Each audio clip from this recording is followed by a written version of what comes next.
Hello students, myself Neeru Gupta, Associate Professor, Department of Chemistry, Government MS College, Bikaner.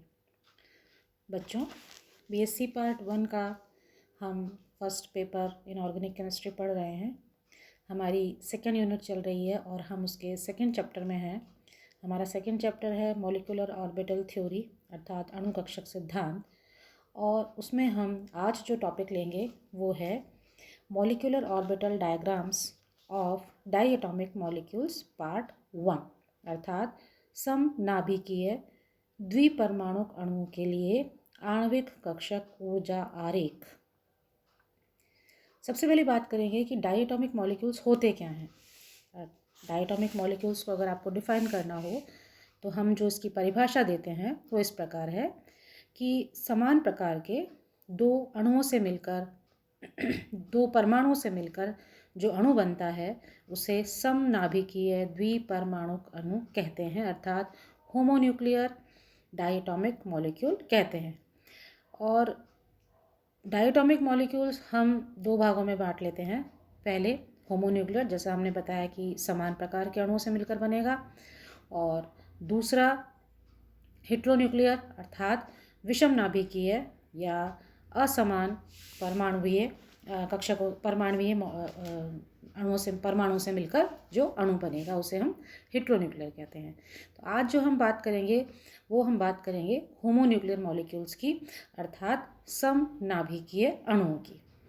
सबसे पहले हम इसमें बात करते हैं हाइड्रोजन मॉलिक्यूल या हाइड्रोजन अणु की, जिसे हम H2 से प्रदर्शित करते हैं। Hydrogen molecule is formed by the combination of two H atom. The electronic configuration of H is given as 1s1. In hydrogen molecule, two electrons from two H atoms accommodate in sigma 1s molecular orbital, और इसका molecular orbital diagram हम slide में देखेंगे। इस हम चीज़ को repeat करते हैं कि हाइड्रोजन का जो इलेक्ट्रॉनीय विन्यास है वो 1s1 होता है। इसलिए हाइड्रोजन के अणु में जब अणु बनेगा दो परमाणुओं से तो कुल 2 इलेक्ट्रॉन्स होंगे जो कि सिग्मा 1s अणु कक्षक में रहेंगे। तो हाइड्रोजन का जो अणु कक्षक विन्यास हुआ, इलेक्ट्रॉनीय विन्यास हुआ, वो हुआ सिग्मा 1s2। इसका जो अणु ऊर्जा स्तर आरेख है वो इस प्रकार से हम शो करते हैं।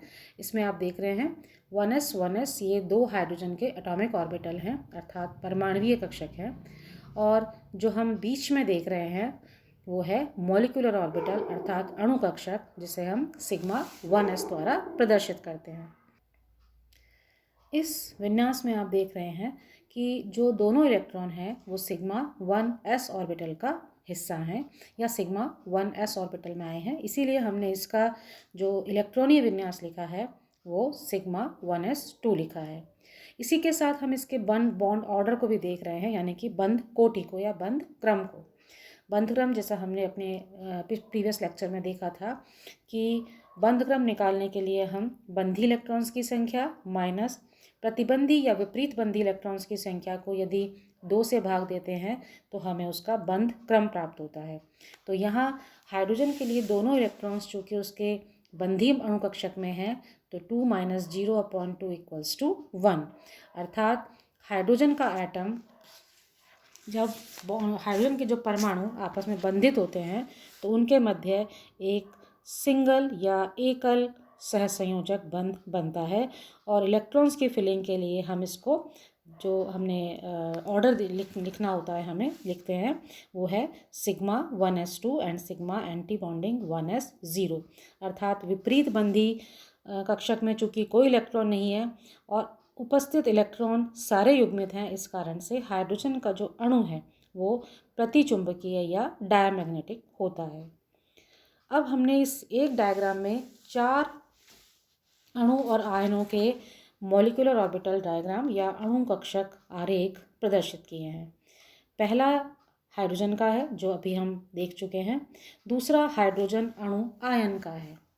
हाइड्रोजन अणु आयन में क्या होगा, चूँकि ये पॉजिटिव आयन है इसका मतलब इसमें एक ही इलेक्ट्रॉन होगा और वो एक इलेक्ट्रॉन भी सिग्मा 1s कक्षक में होगा, अर्थात इसका अणु कक्षक जो विन्यास है वो कहलाएगा सिग्मा 1s1।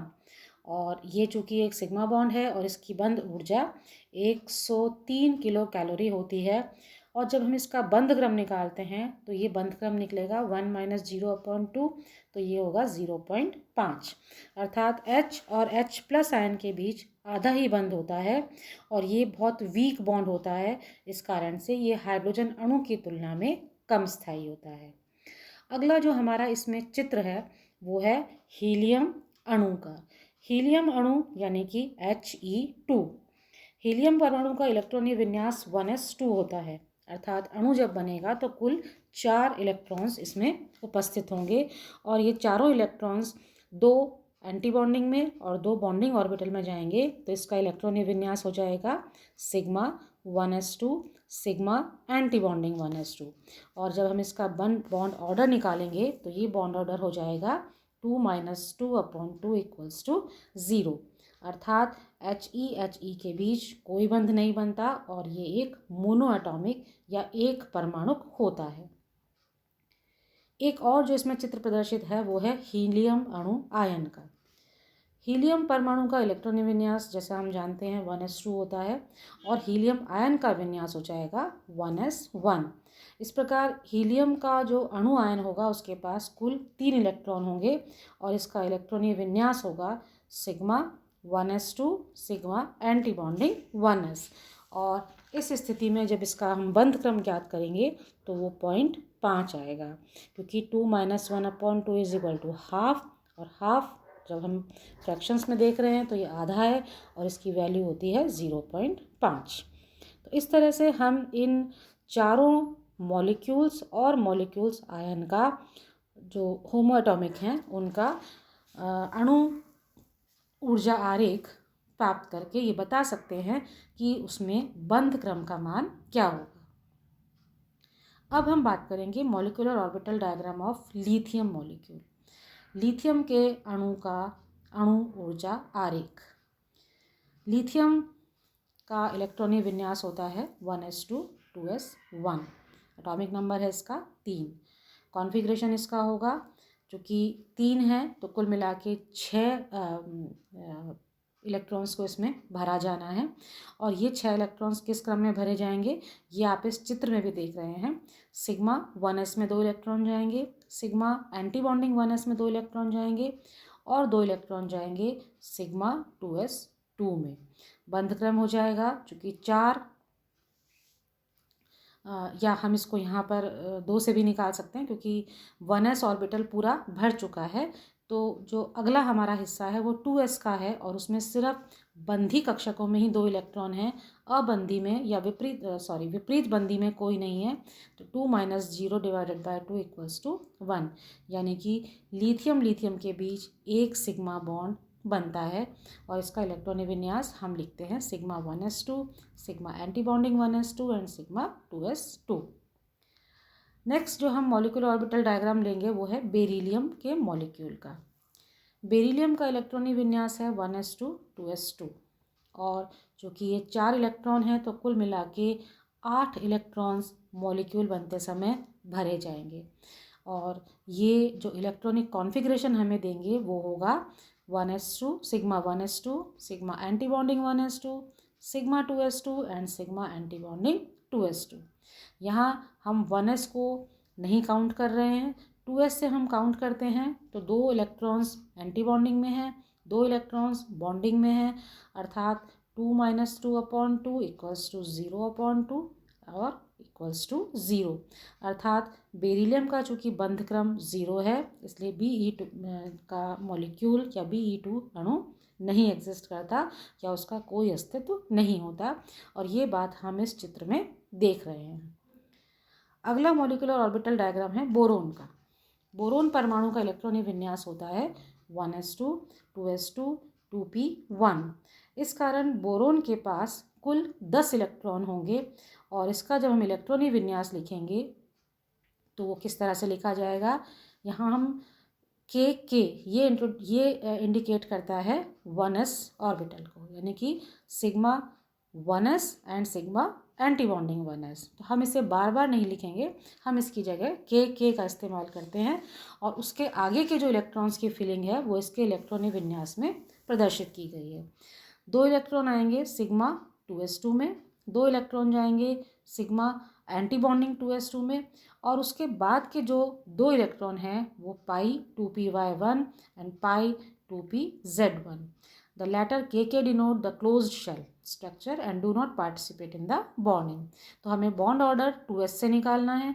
यहाँ आप देखेंगे कि 2s2 में 2 इलेक्ट्रॉन हैं और 2p पाई 2p(y) में 1 और पाई 2p(z) में 1, यानी कि कुल मिला के 4 इलेक्ट्रॉन बंधी कक्षकों में हैं, जबकि प्रतिबंधी कक्षकों में सिर्फ 2 इलेक्ट्रॉन हैं। तो इसका बंध क्रम 4 - 2/2 हो जाएगा, यानी कि 2/2 = 1। तो यहाँ हम ये कह सकते हैं कि 2 परमाणुओं के बीच एक पाई बंध है, क्योंकि बंध के इलेक्ट्रॉन पाई आणविक कक्षक में उपस्थित हैं। बोरोन के पास 2 अयुग्मित इलेक्ट्रॉन भी होते हैं, अर्थात यह अनुचुंबकीय होता है और इसकी बॉन्ड एनर्जी 69.07 होती है और बंध लंबाई इसकी 1.59 होती है, तो 59 एंगस्ट्रॉम होती है। तो यहाँ हम इन सभी होमोन्यूक्लियर एटम्स के मॉलिक्यूलर ऑर्बिटल डायग्राम में ये देख पा रहे हैं कि इलेक्ट्रॉन्स के भरने का क्रम और उसके बॉन्ड ऑर्डर, इनकी सहायता से हम बनने वाले मॉलिक्यूल की मैग्नेटिक प्रॉपर्टीज़ को भी समझा सकते हैं, और साथ ही हमें ये भी पता चलता है कि बनने वाला जो मॉलिक्यूल है, जो अणु है, वो स्थायी होगा या अस्थायी होगा, या कंपैरेटिवली कौन सा अणु किसकी तुलना में कितना स्थायी या अस्थायी होगा। तो आज के हमारे इस पार्ट 1 में हम यहाँ इस टॉपिक को एक बार रोकेंगे और हम अपने सेकंड पार्ट में जो इसके आगे के हमारे मॉलिक्यूल्स हैं, carbon, nitrogen, oxygen, halogens and 0 group elements, उनको हम अपने पार्ट 2 में कंटिन्यू करेंगे। और तब तक के लिए आप सभी का धन्यवाद।